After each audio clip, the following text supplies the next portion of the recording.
wearing Cuban links, designer mix, Inglewood's finest shoes. Don't look too hard, might hurt yourself. Know to get the color red or blue. Shit. I'm a dangerous man with some money in my pocket. Keep up. So many pretty girls around me and they're waking up the rocket. Keep up. Why you mad? Fix your face. Ain't my fault they only just keep up. Players only. Come on. Put your hands up. Don't mind me a little bit. I love Bruno Mars. Alright, I think we got a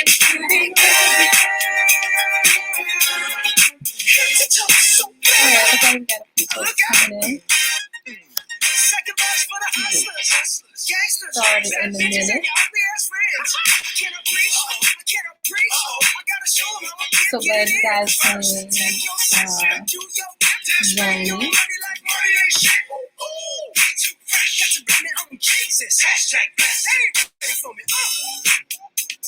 I'm a dangerous man with some money in my pocket. Keep up. So many pretty girls around me and they're waking up the rocket. Keep up. All right. Why you mad? Fix your face. Ain't my fault they only just keep up. Players only. Come on. Put your hands up. Keep up. All right.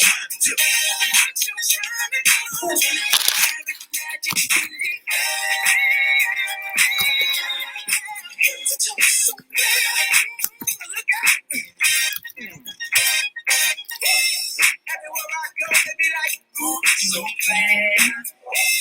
Everywhere I go, they be like, ooh, so bad. Everywhere I go, they be like, ooh, so bad. Don't mind my son with the crazy hair. Break it down. 24 karat. What's that sound? 24 karat. Come on now. 24 karat. 24 karat magic. I think we can go ahead and get started. First, let me go ahead and say welcome and thank you for joining in. I just thought I'll go ahead and give you guys a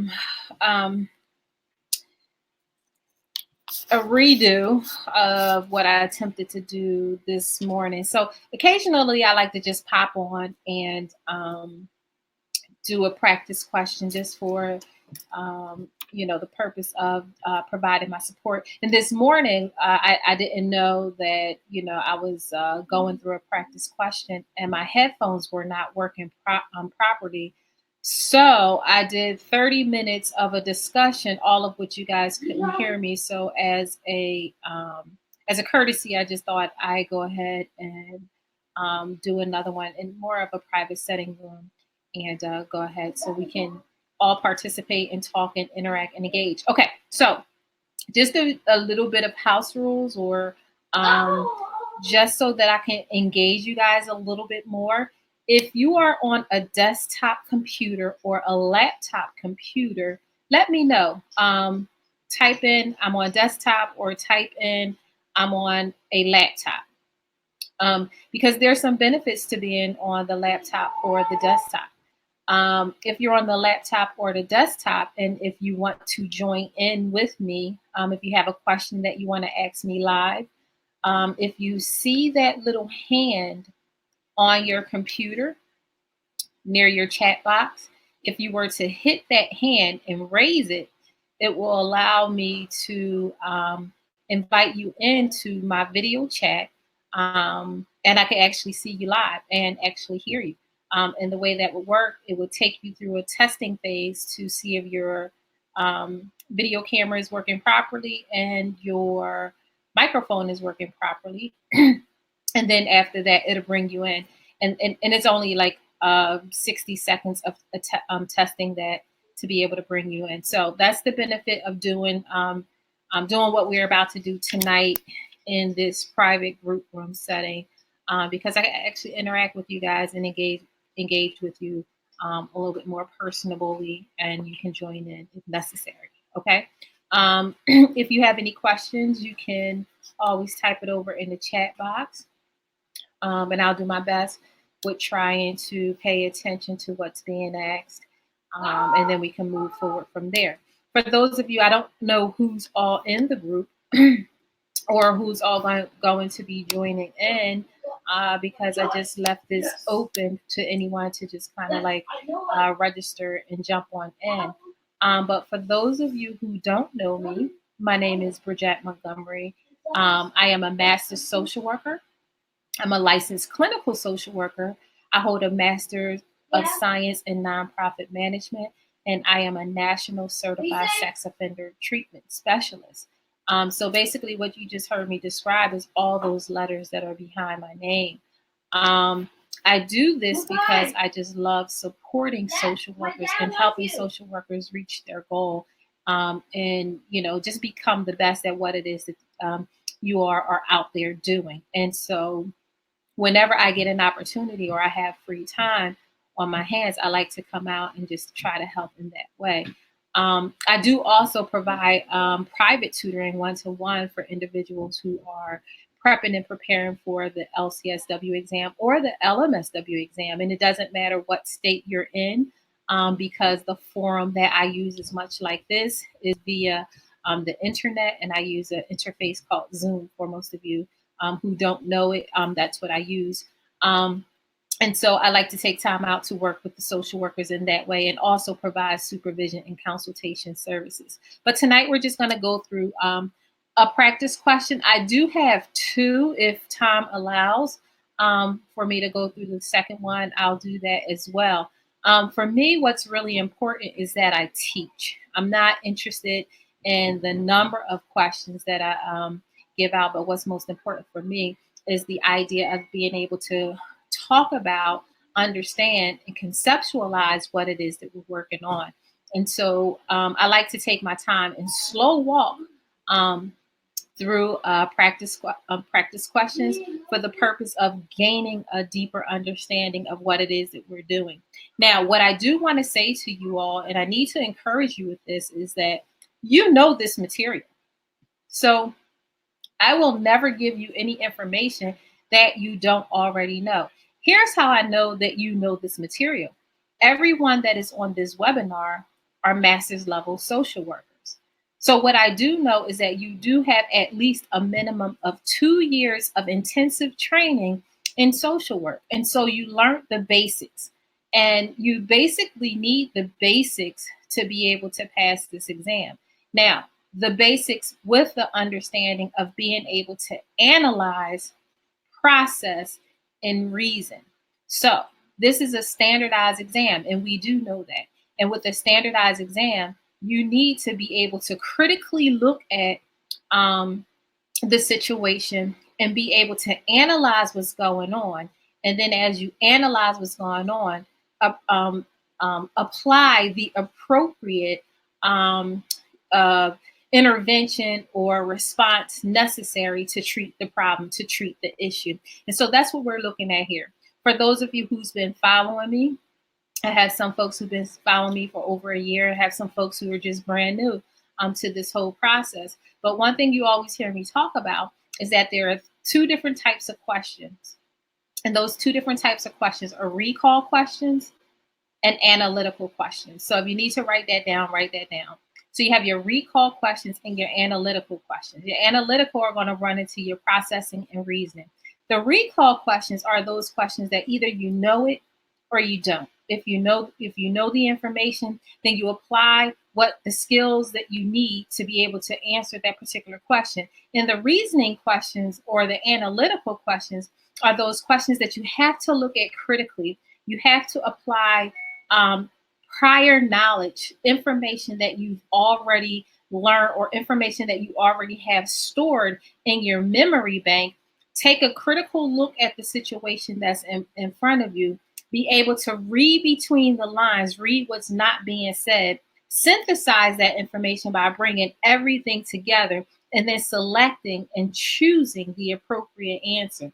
So what we're doing is we're bringing in prior knowledge, things that we already have stored in our memory bank, and we're incorporating it or synthesizing it or phasing it into the new information that's given to us. And so that's what's important for you to also understand. I don't teach, using tricks and strategies and all those different things. And I really don't highlight too much the acronyms because they can be a a confusing tool to kind of use to help you work through these problems. And so what I do emphasize is the importance of internalizing.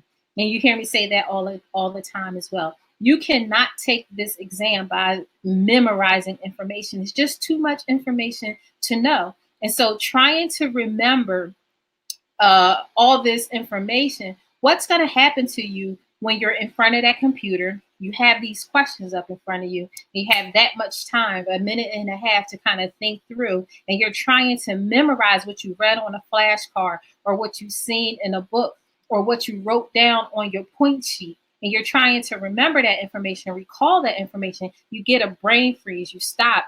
You halt, and you kind of freeze up and you get lost somewhere in translation, even though you know this information. And then you kick yourself and you get frustrated with yourself because you couldn't retrieve that information. Well, this is not a rote memory kind of exam.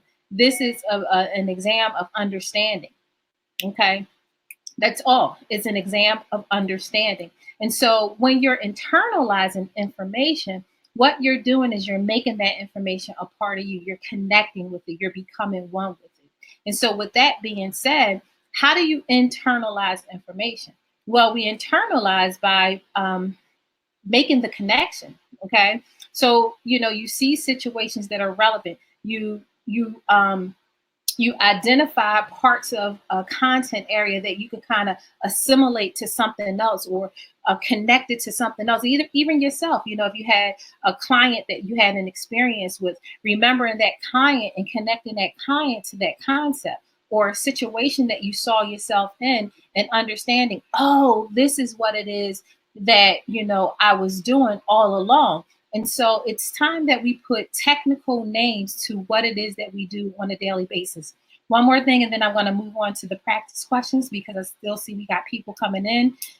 And I think we got enough to go ahead and go over the practice questions. So also what I want to say is that the helping process is extremely, extremely, extremely important.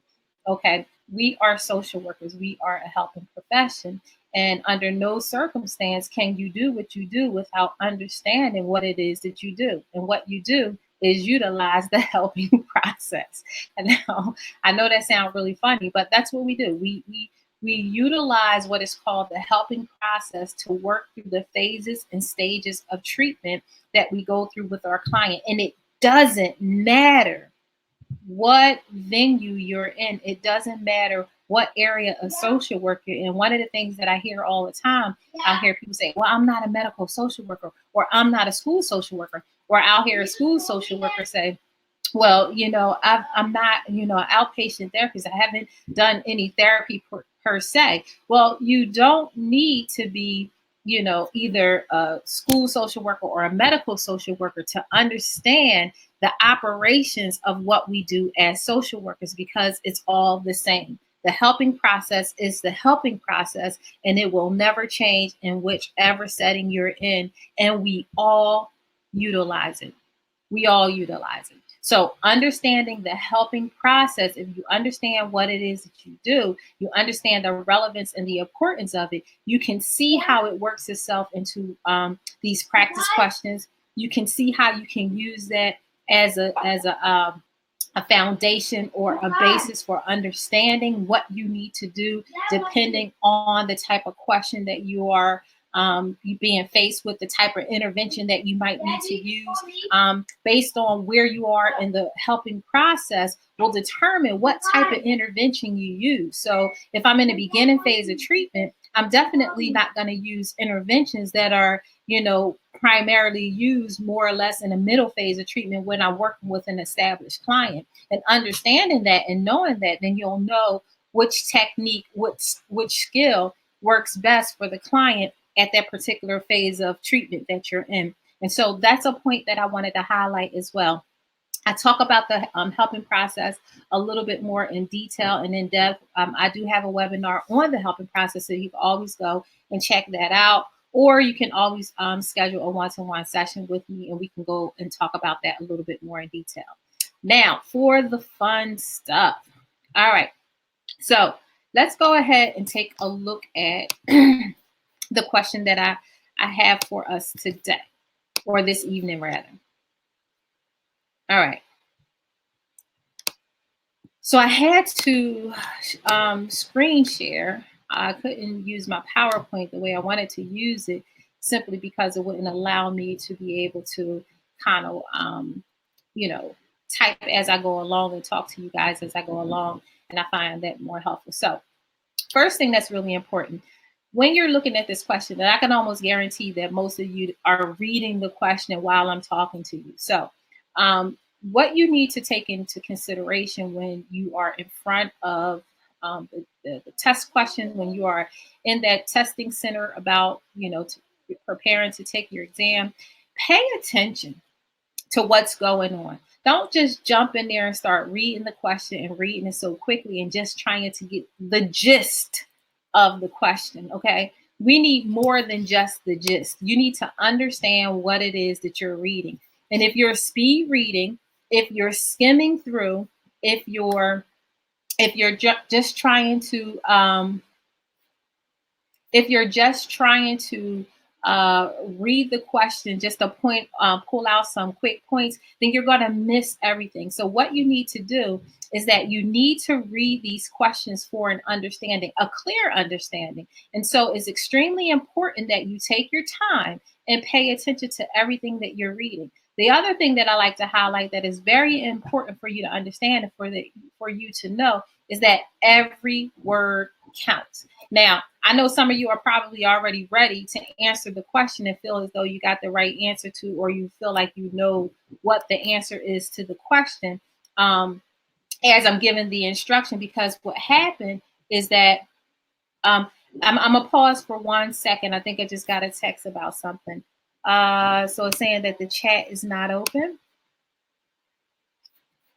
All right, give me a second.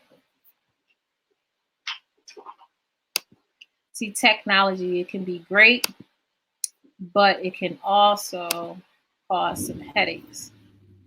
So chat, let's hit settings, enable chat. It says my chat is open. All messages are private.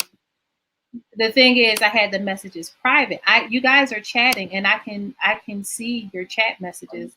You just can't see everybody else's. So how about I make it public? There. Okay.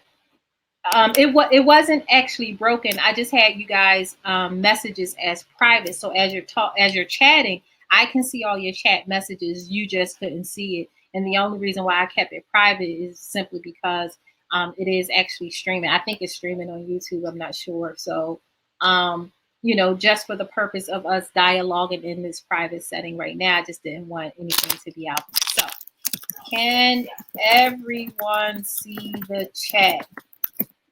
Say yes or no. Right. See you next time. All right. So I can see all of everybody that was chatting. I can see everything that you were typing. I just had it on private, and I actually did that on purpose. So now everybody can see each other's message. Okay. So now that we're all back together again, Phil, check out this webinar, okay? Stay with me. All right. So, where was I? So we were talking about the importance of reading the question and reading it slowly. We do not want to just read the question to try and get the gist of it, but we really need to read these questions to understand. So take it like you're reading a storybook, So pay attention to every question and every word, because every question, every word counts. Every word. Hey, I see it's a Bridget in here. Hi. Spell your name almost like mine. Pretty cool. All right. So let's see what we got going on here. Okay. So I should have turned off the text, because now text messages keep coming in and I don't want to get distracted, but I want to be focused on you guys. You all did hear that you could raise your hand if you wanted to join in. That's a whole nother process. But yeah, Tamika, I had you guys on private, and I actually did that purposely. I hid the texting from everyone. I was the only one who was able to see it, but we're all good now. Everybody can see everybody text. So let's go ahead and read this. A 24-year-old woman diagnosed with stage 4 lymphoma has started to party and drink heavily. During her meeting with the medical social worker, her mood, I should have said her mood. I'm sorry. During the meeting with the medical social worker, her mood was cheerful and she refused to discuss any symptoms that she's been experiencing related to her cancer. She has very limited knowledge of the disease and she has no interest in learning anything new. Her family has limited financial resources. Nevertheless, she just paid for an expensive trip to Paris. The woman told the social worker, "My mom doesn't want me to go to Paris, and I think I should stay. And she think I should stay home and rest. But I'm trying to live my best life now. What is the best way for this social worker to intervene?" All right. So, did you all get that? We got a 24-year-old woman who's diagnosed with stage 4 lymphoma. She's starting to drink heavily and party a lot. During her meeting with the medical social worker, the social worker was able to note that her mood was cheerful, and but she refused to discuss any symptoms that she's been experiencing with the social worker that's related to her cancer. She got very limited knowledge about her disease, and she has no interest in learning anything new. Her family has limited amount of resources, financial resources, that is. Nevertheless, she just paid for an expensive trip to Paris. The woman told the social worker, "My mom don't want me to go to Paris and she think that I should stay home and rest, but I'm trying to live my best life now." So what's the best way for you, the social worker, to intervene? So you want to consider, how should you intervene as a social worker? All right. We have A, assess the client for depression and suicidal ideation. We have B, wait until her symptom reaches a crisis point before intervening. C, meet with the woman and her family to discuss ways of helping her cope with the diagnosis. Or D, question the young lady about any fears she may have. So if you like, you can go ahead and choose what you think is the best answer choice given the circumstance and the situation we have here.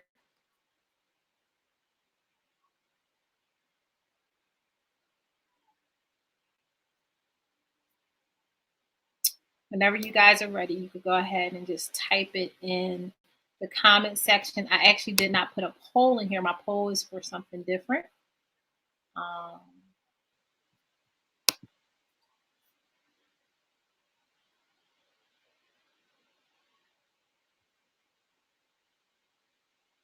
all right.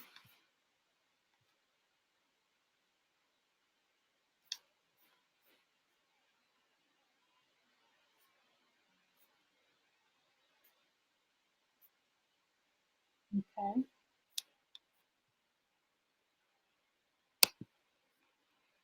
And really, don't be afraid to kind of give it a go.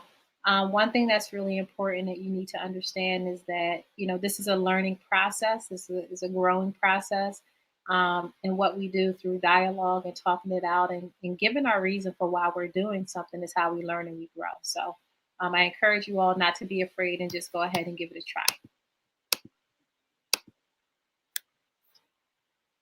Okay.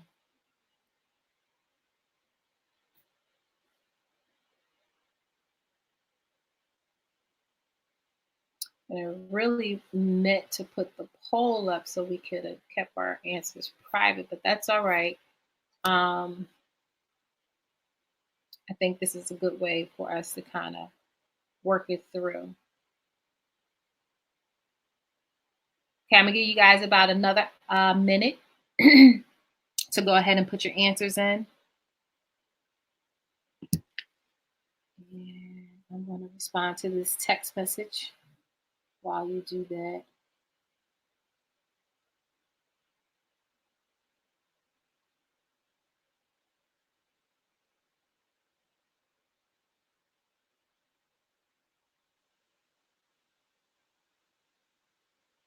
All right. So it looks like we have a tie between A and C. Okay, very good. So let's take a closer look at whatever it is that we got going on here. So we have a 24-year-old woman,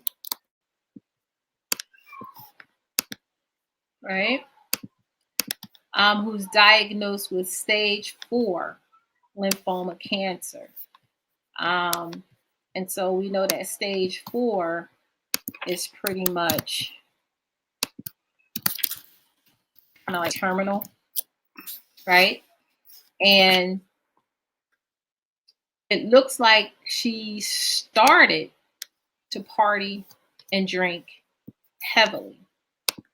So it's a bit of a concern. So this is a behavior. This is something that has happened. We can safely say, or kind of draw that inference after the diagnosis. And the reason why I say we can draw that inference that it happened afterwards is because it starts with telling us that she was diagnosed with stage 4 lymphoma, and then she started to party and drink. So during this meeting with the medical social worker, her mood was cheerful, and she refused to discuss any symptoms that she's been experiencing related to her cancer. So it, again, here it seems as if this is a first meeting kind of session, or our second, maybe not necessarily a first meeting session, but kind of like a run-in checkup meeting. Maybe the doctor already met with the client, and now the social worker is coming in to meet with the client. The social worker comes in to kind of assess what's going on or talk to her about her diagnoses. And the response that she's getting is a really upbeat, cheerful, a happy mood, and kind of like dismissive when it comes to talking about the symptoms. And so we can read that here. So she's upbeat, she's in a cheerful mood, she's cool, she's okay with everything, and she just don't want to talk about the symptoms. She just don't want to talk about what she's been experiencing, what she's feeling. We do know, it's giving us some information that she has very limited knowledge of her disease. Okay, so she don't know much about the lymphoma and what that means to have stage 4 cancer, and she has no interest in learning anything new. And so here is where we need to start putting on our thinking cap. Here's where we got to start thinking in terms of assessing what may be going on here. Something is going on here. What? I don't know. But we see some behavioral changes, right? We see her behavior is beginning to change a bit. We see that her mood and her attitude is pretty much incongruent to the diagnoses that, so there's some incongruence. Her mood and her attitude is pretty much incongruent to the diagnosis. On one hand, we have happy and cheerful. Another hand, we have her partying and drinking. And what does all that mean? After, receiving report that she has a terminal illness, that she's going to die. Here we know that her family has limited financial resources. There's that word again, limited, not a whole lot. So they have limited financial resources. So pay attention to these kinds of words. You see how I'm highlighting certain things, because these are descriptors. These are words that are pretty much giving emphasis to what it is that they want us to know. She has limited knowledge. She has limited financial resources. Okay, so pay attention to that, because it means something, and it has some kind of significance. So she has limited knowledge of her disease, and she have limited financial resources. And so with that being said, the limited financial resources and the limited knowledge, her behavior again is just not in line to what's going on. I'm sorry, somebody just kind of like walked into my house, so it's kind of pulling my attention. Anyway, limited financial resources. Nevertheless, she just paid for an expensive trip to Paris. Okay, so they don't have money. They don't have a whole lot of money. She has a terminal illness yet, and still she paid for a trip to Paris. The woman told the social worker, my mom don't want me to go to Paris, but I think she think I should stay home and rest. But I'm trying to live my best life. So what's the best way for the social worker to intervene? So we got a couple of things going on here. We got some behavior changes. We got some misuse of financial resources. We got some incongruence to at her attitude in lieu of what her diagnosis is. So it's not lining up. It doesn't kind of make sense. And so let's look at the choices that they gave us. Now, keep in mind that you always need to select the best answer, not the correct answer, the best answer given the four options that you have. Now, with the four options that we have to choose from, we have A, assess the client for depression or suicidal ideation. And then we have B, wait until her symptoms actually reach a crisis point before attempting to intervene. Then we have C, meet with the woman and her family to discuss ways of coping with the diagnosis. And then we have D, question the young lady about any fears she may have. Now, the way I see this is more or less one of those analytical reasoning questions. Why is it what it is? Why the answer choice is what it is?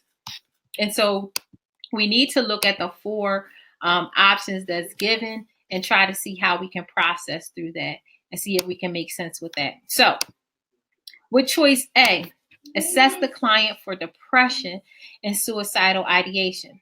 Well, I would rule out A because if we go back to the situation, we go back to the scenario and we take a closer look at it, there's nothing in here that's showing any symptomology or any signs that point to she's depressed or suicidal. So if we run to the idea or we utilize the idea of her being depressed or suicidal, then that's us making a huge assumption and we're kind of leaping or jumping because there's nothing in there that points to any kind of depression. She's upbeat, she's happy, she's moving about, she's trying to live her best life. She's she's gone out, she's partying, she's drinking, whatever. She there's no sign of depressed, repressed, holding back, or anywhere does it state that she's doing things that is in line with maybe feeling a bit suicidal. So there's nothing pointing to depression and suicidal ideation or behavior. And anything that we state there is pretty much an assumption.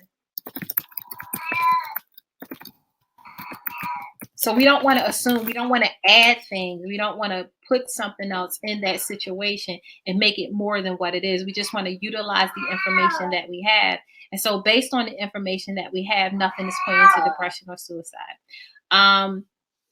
B says wait until her symptoms reaches a crisis point before attempting to intervene. But there's a couple of things that's wrong with this because basically, now keeping in mind for the purpose of the exam, what you don't want to do, you don't want to wait for anything. You want to move into action and do something with the client while they are in your care, while they are in front of you. That's what the ASWB is looking for, that you are actually able to give an adequate response, an adequate answer that shows action, that shows that you're doing something. And we do need to do something here. So we're not going to wait until she falls into crisis before we do something. You know, even if it's preventative, that's what we want to do. We want to prevent something from happening. And this question right here doesn't even look to that. There's no prevention. There's no safety planning. There's no processing. There's no nothing. There's just waiting until she hit a crisis before we move into action. And that's never, ever a good option. So we do not want to wait. We want to move into action, even if thinking in terms of prevention. And so with this particular question or this particular response, this is about knowing what you need to do. Now, keyword here, what is the best way for the social worker to intervene? Okay, so it's giving you instruction. It's telling you it wants you to do something. And intervene is moving into action. Waiting is not moving into action. It's not an action word. I think I just spelled waiting wrong. Okay, there you go. Waiting is doing nothing. Intervene suggests that you need to do something, you need to move into action. And so, knowing these kinds of words and understanding what these kinds of words are asking us to do, then that is also giving us a hint toward knowing that we have, what kind of intervention or what kind of technique or what kind of skill we need to use. And here we have to intervene, we have to move into action, we have to do something. Now, what? That's what we're trying to figure out here. So now, letter C says, meet with the woman and family to discuss ways of helping her cope with the diagnoses. I'm liking this one, and here's why. So we can already see, as you see that I kind of highlighted and pointed out some things in the discussion before we got started. I was kind of like sharing that there's some behavior changes we can note. She's drinking and partying. She's not thinking, she's kind of taking some risky behaviors, just really not thinking about, her financial situation and how the financial situation can affect her treatment as she continues to move forward. They have limited resources, yet and still her thought or her option is to go ahead and just go on to Paris and not really be concerned about the money. So I think right now her way of coping and her way of doing things, as she stated here, is to live my best life. And living her best life suggests that she's going to do, we can safely say or safely draw this inference that she's just going to do the things that she feel that she needs to do right now, what's going to make her happy based on this quoted statement that she made. But I'm trying to live my best life now. So I think what we need to help her do, help her live her best life, right? But we want to do it in a way that she's coping appropriately and not recklessly, right? So meet with the family to discuss ways of helping her cope with the diagnosis. I'm going to say yes. I think what the client needs here is healthy ways, or a safe way to deal with the new diagnosis that she received about her health. I think she could still live her best life, but she could do it in a way that's just not reckless. And then letter D says, question the young lady about any fears that she may have. Well, I think that is a decent response or a decent call to action of what we should do. However, it wouldn't be the first thing that I would do to intervene in this particular situation, only because in here it doesn't, point to or talk about or suggest that she's afraid of anything, but it does point to and suggest that she's not coping properly or she's not coping well. And how can I make that assumption, or I don't really like that word assumption. How did I draw that inference that she's not coping well? And what lead me to say that is her partying and drinking and purchasing a trip to Paris in spite of the family not really having the money or the resources to pay for something like that. And they're more or less concerned about her health and wellness. So with that being said, or with those two different things going on, given the four answer choices, the best of the four answer choices here is answer choice C, which points to her lack of coping skills, her lack of being able to handle this process appropriately, and choosing unhealthy ways to deal with the situation. Any questions on what I just shared so far? Because I know I was just talking, but I was trying to just get through the four answer choices and give some kind of an understanding as to why answer choice C is the best of the four and not the other three. Okay, Heather. Heather said, D would have been my response since she is an adult and felt I did not need to include the family. Well, what about her support system? So when we're thinking about family and including the family, given this type of situation, remember, her situation is terminal. She has stage 4 lymphoma, and she's definitely going to need some support. So the way we want to look at that is that being able to have, you know, people that she loves and people that she's connected to that can kind of help her understand what she's going through and be there for it in terms of support. You know, me, the medical social worker, going to her and just talking, she's really not going to want to hear from me. But having loved ones or family members that she is actually connected to or care about will actually help, you know, in this particular situation. Uh-oh. Okay, there we go. Okay, Phil says B would be more or less respecting the self-determination. Wait until her symptoms. All right, so here's the problem with B. It's not an issue of self-determination, but the wording on that. Wait until her symptoms reaches a crisis point before attempting to intervene. So basically, B is saying do nothing. You know, the instructions here is, you know, what is the best way for the social worker to intervene? You know, what should the social worker do? So it's basically leading us to recognize that they want us to do something. They want us to intervene. So what's the best way for the social worker to intervene? And that would be talking about ways of coping, healthy ways of coping.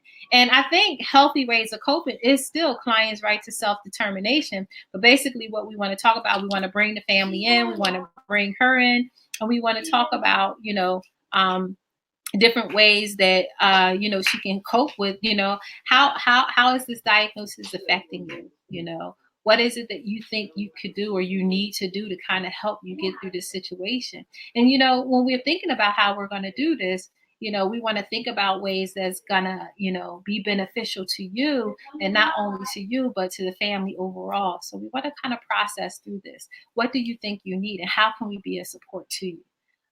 Waiting until she hit a crisis just might be too late. So that's why you know, I couldn't go with answer choice B. Lindsay said, I did the same as Tris, but I thought it pointed more to A than C. Okay. A, assess the client for depression and suicidal ideation. You know, I can really see why we would say A then C. But my whole thought processing here, again, when I'm looking at this as well, we're looking at A, assess the client for depression and suicidal ideation. All right, what's pointing to the client being depressed? Where's So what I would look for in the scenario, again, that's not to say that A is incorrect. All right, so I want to be real clear with this. That's not to say A is incorrect. Now, let's say in a perfect setting and you're the medical social worker and this is actually your client that's in front of you. I would not say do not assess her for depression. I wouldn't say that. But what we're looking at in terms of what we need to do, you know, in the immediate, based on the limited information that we have, is that we have to choose the best answer choice. Now, because there's nothing pointing to, or no kind of symptomology that's pointed to suicidal ideation and depression, we need to rule that out. So it's really about the wording. Okay, so the trick here is really reading through. So what tends to happen, and you know, I was really guilty of this myself. What tends to happen with us, we tend to think about the whole scope of the matter, because that's who we are. We're social workers, right? We're helpers. And so we're thinking of the entire scope of the matter and what does make sense outside of what's stated there. And that's not wrong thinking, not at all. But for the purpose of the exam, and I'm just going to keep stressing, for the purpose of the exam, the way we have to read the question is by looking at it for what it is, creatively for what it is, and stick to only the 4 answer choices. This was the rationale that was given. Those that are more knowledgeable about their illness openly talk about how they feel and have realistic short-term goals and tend to cope better with their terminal illness. Facilitating discussion with the client and the family members definitely give the client the added support that they need to process through their emotions, such as fear, rage, sadness, and any kind of dependency that they may experience as a result of knowing that they will die soon. Okay, I got some typos in there. This young lady's behavior is a sign of denial, not depression or suicidal ideation.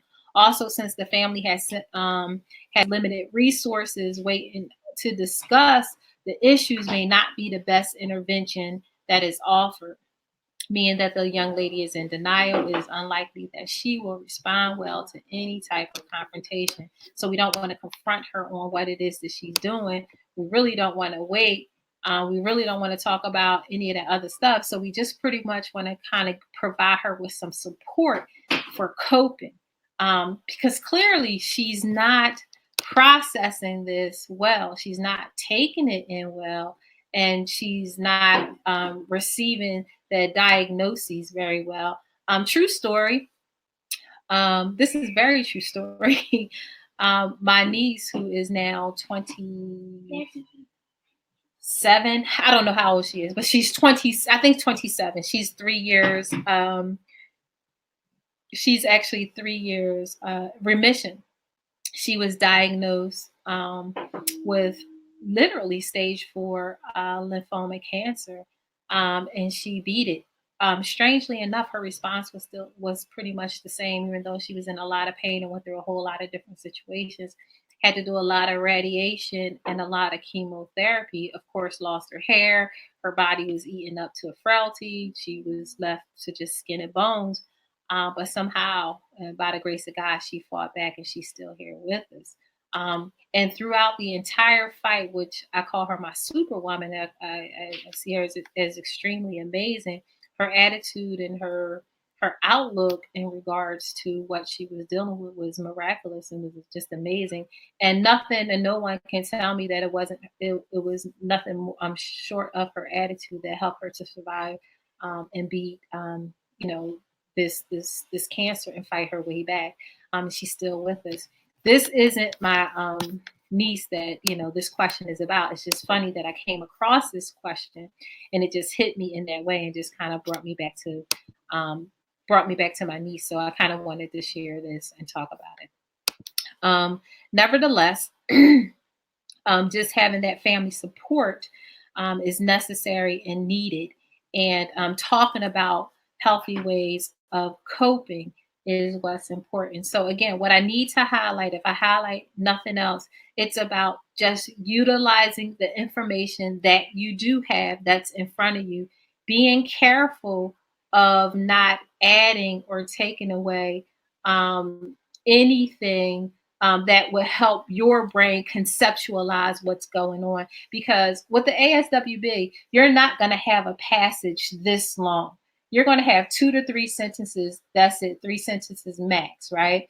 And their wording is going to be so specific and so, detailed in terms of the word choices that they use. If you don't understand multiple meaning of words, if you don't understand how to draw inferences, if you don't know how to synthesize, then you are going to miss stuff. And it's going to become quite frustrating because you're going to be trying to figure out, well, how does that connect?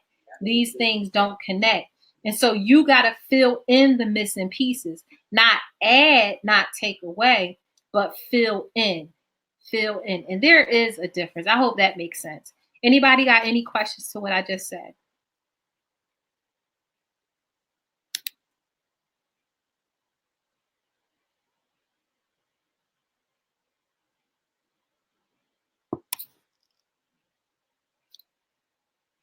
So I see Maisha, Trish, and Lindsay. So yeah, the family is not the client, and in this situation, the family still is not the client. She is the client. How does the family tie into this situation? The family is tying into this situation because the family is being used as a strategy to help with the coping part.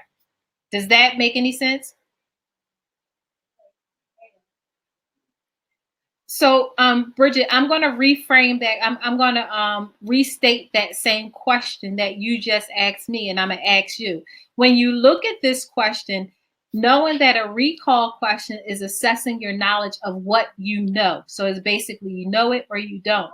And when we're talking about knowing something, We're talking about knowing the content, knowing and understanding a situation, and being assessed on a particular content area. Either you know it or you don't.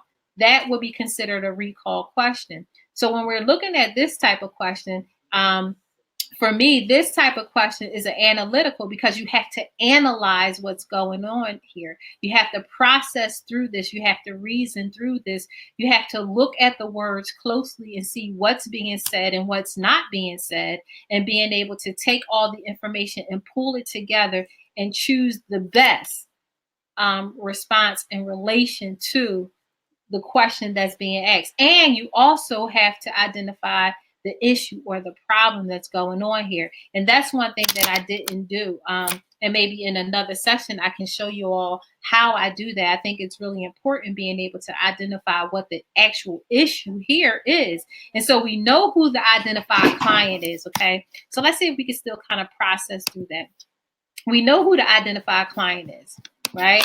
So the identified client or patient is the 24-year-old girl.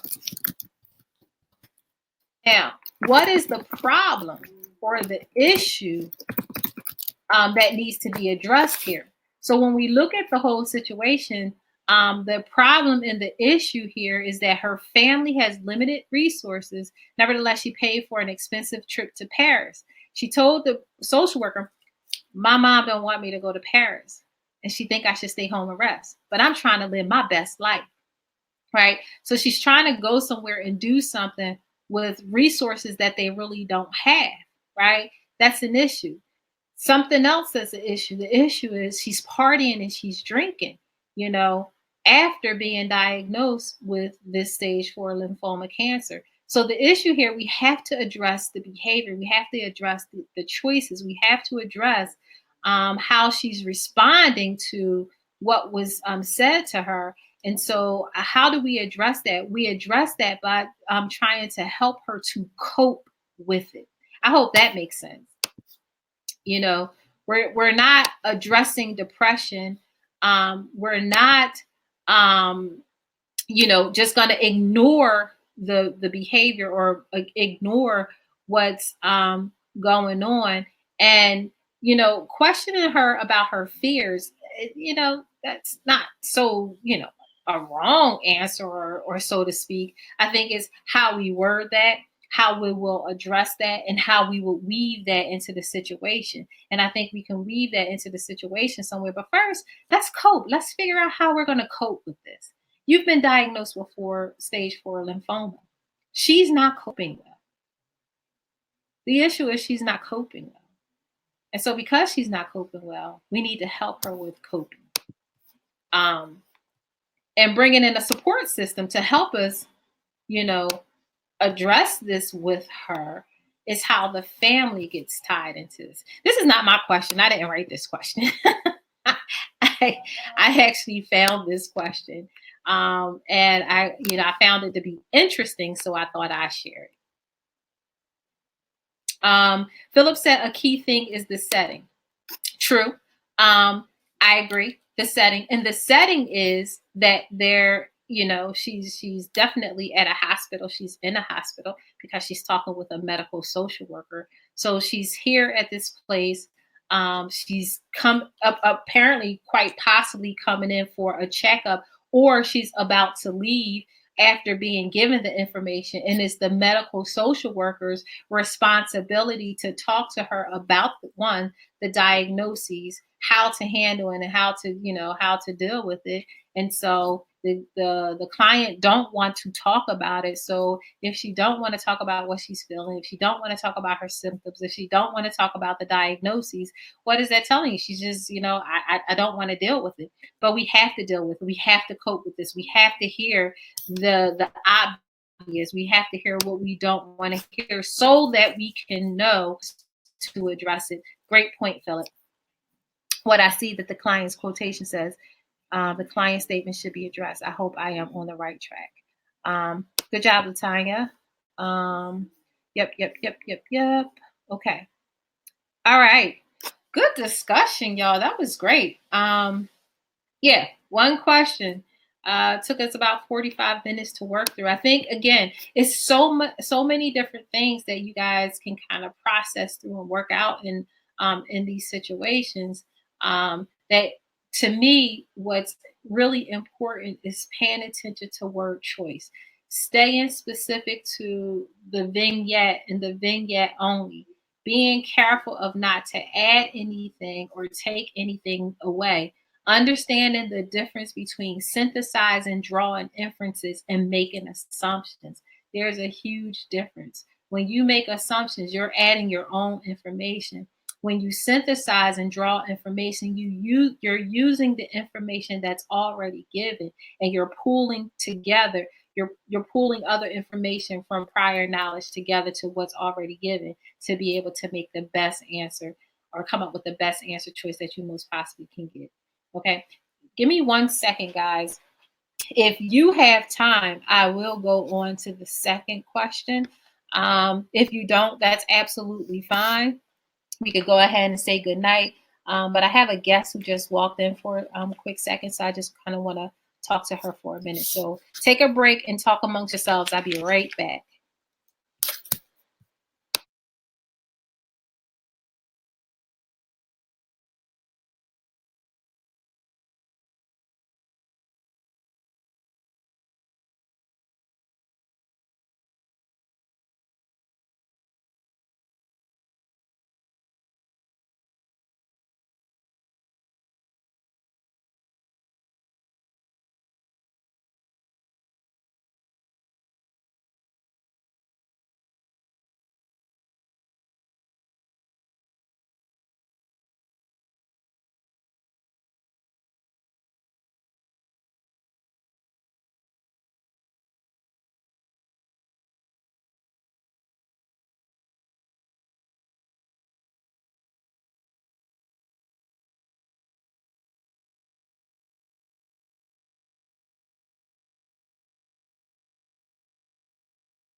So I'll talk with you. All right. I know you All gotta right. be busy now, okay? Thank you. Sorry about that. No And I'm problem. doing it as soon as I get off, as soon as I'm done. Okay. All right, guys. I am back. So sorry for that. All right. Love you. You good, okay? All right. Okay. Thank you guys. All right, so I took care of that. So let's go ahead, and this is a special treat tonight. So I never ever do 2 questions. So let's go ahead and let's take a look at this second one. Somebody had asked if I could do a question on diagnoses. So again, I came across another one, found that. I did not write this question, so I found one, and here we go. I think I made an adjustment. No, I didn't make an adjustment to this one. All right. But the other one, I did make an adjustment to that. This one, I don't think I tweaked. I can't remember. I think I was rushing. All right, guys. Whenever you're ready, you could go ahead and read the question and get started, and then we'll quickly work through this one.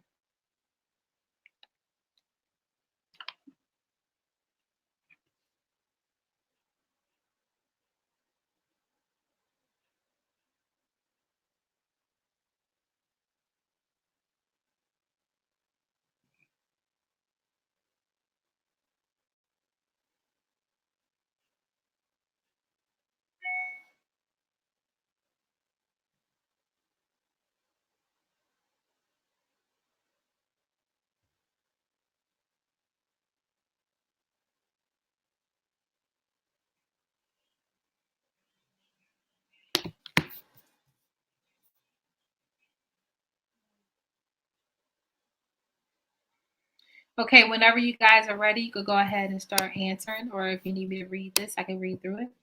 So we have a 23-year-old female was referred to a social worker by her primary care physician. The woman is unemployed and resides with her parents. She describes difficulty socializing and an intense fear of rejection. She states these issues have always been problems for her. She reports having little contact with her peers.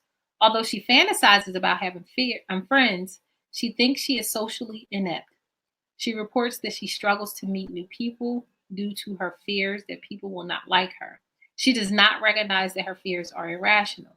What is the client's most likely diagnosis? A, avoidant personality disorder. B, autism spectrum disorder. C, agoraphobia. Or D, social anxiety.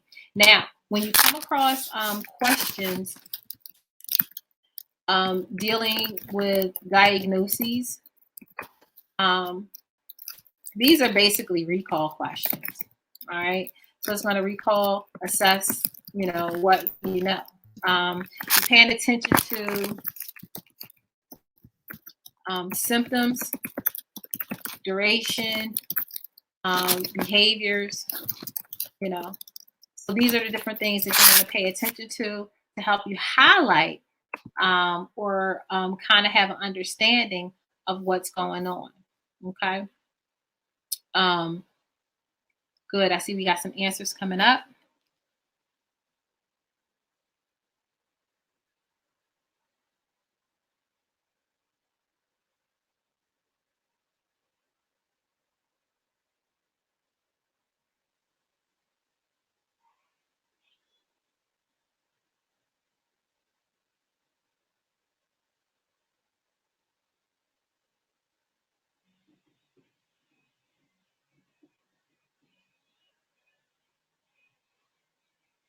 Josiah, pass me my Bible book.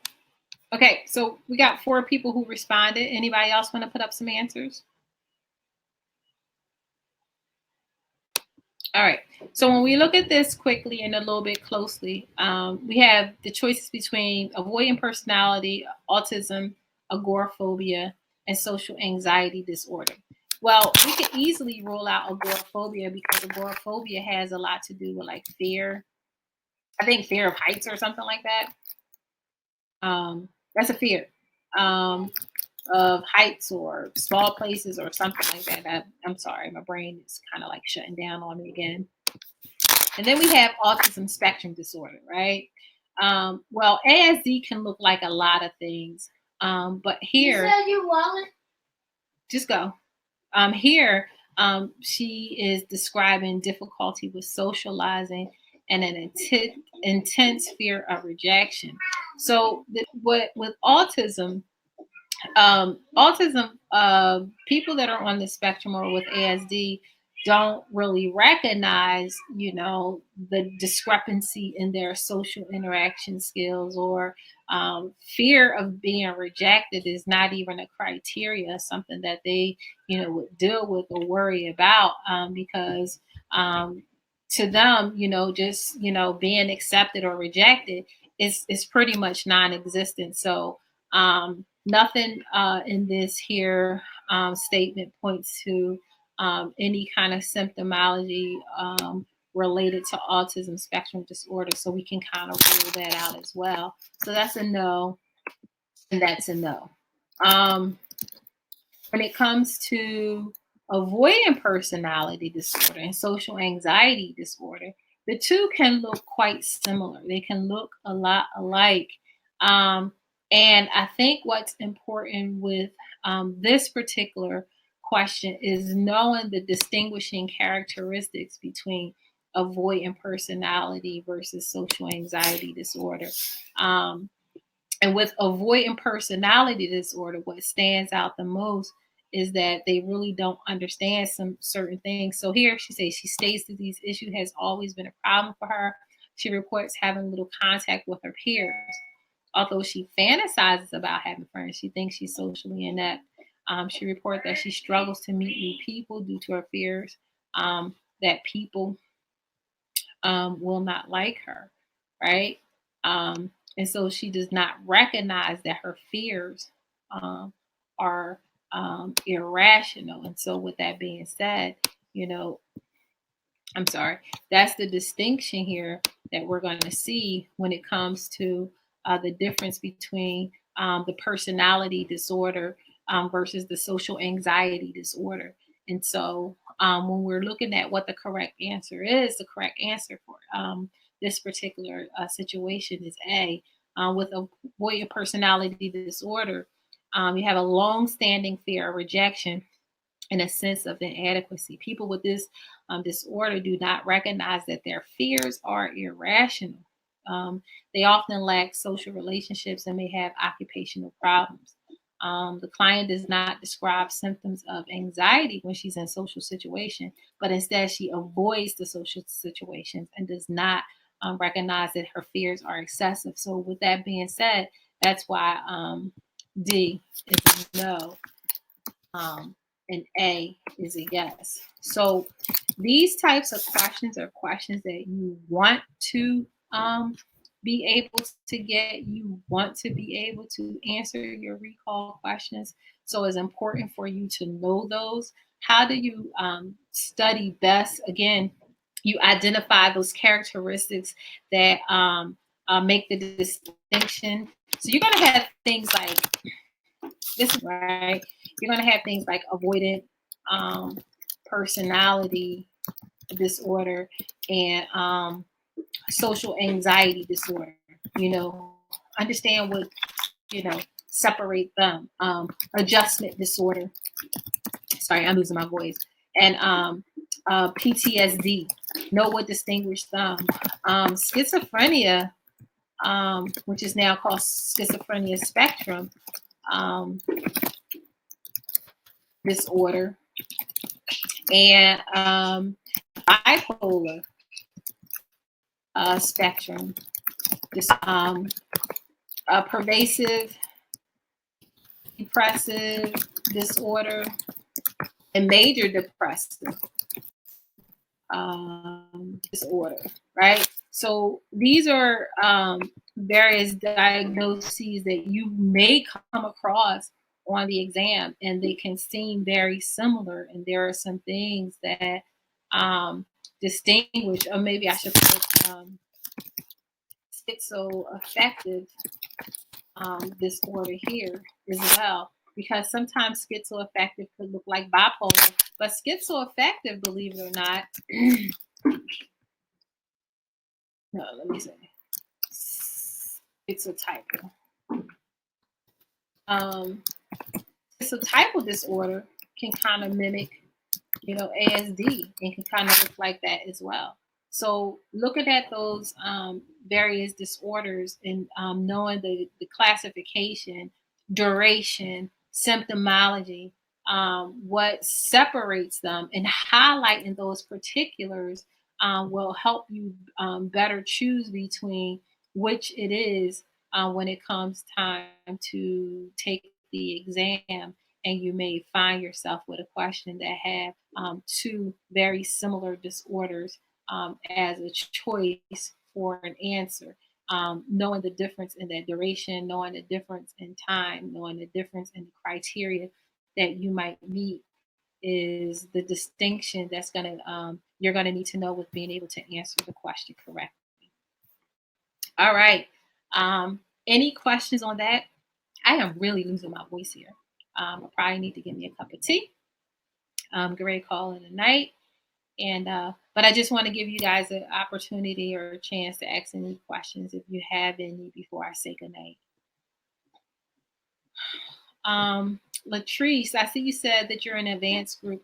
I say it's all the same. I say just understanding and knowing this information just help you to be better prepared for the exam when it comes time to take it. Okay. All right, ladies and gentlemen, I appreciate you taking the time out to spend this time with me this evening. I hope the information was helpful and informative. Um, yeah, I hope it was helpful and informative. Extra added bonus, what's going to happen? You'll quite possibly get an email because you registered for this. You'll quite possibly get an email tomorrow saying that you have, I think, about 24 hours or maybe 48 hours. I can't remember what I said it for, to review the replay. And so you can kind of review the replay if you like. If you don't want to, you don't have to. But that's just the added extra bonus for you guys that actually came and participated. Thank you for trusting me with your time. Again, like I said before, I don't claim to be an expert of anything. I myself have to do the research. I myself have to look through the answer. I myself have to study the information. And I myself have to be a believer of the information before I share it with you guys. And, yeah, before I share it with you guys and make sure that, I'm a believer of it as well. So, um, good luck to you all. And hopefully, I'll be able to see you again at some point. All right. Good night for now. And we'll talk soon. Bye. And Happy New Year.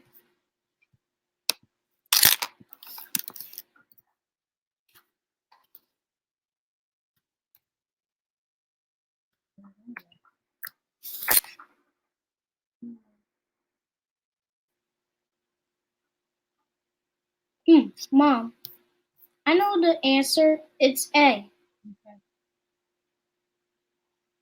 How do you know? Because I want to learn about social studying and social